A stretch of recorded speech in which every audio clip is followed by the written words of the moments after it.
Kızı. Kızı kalk. Kalk gidelim hadi bakısın. Ben sana istemedim bakısı. Bilmedim. Sen benim içimdeki tek güzel şeysin. En güzel şeysin. Kalk gidelim. Bakısa kalk gidelim bakısa.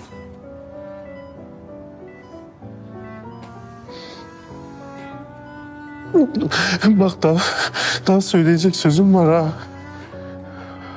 Bak yaşayacağımız şeyler var ha. Bak ben sensiz ne olurum biliyorsun. Bak yarım kalmam ha. Eksik kalmam ben sensiz ölürüm bak kızı.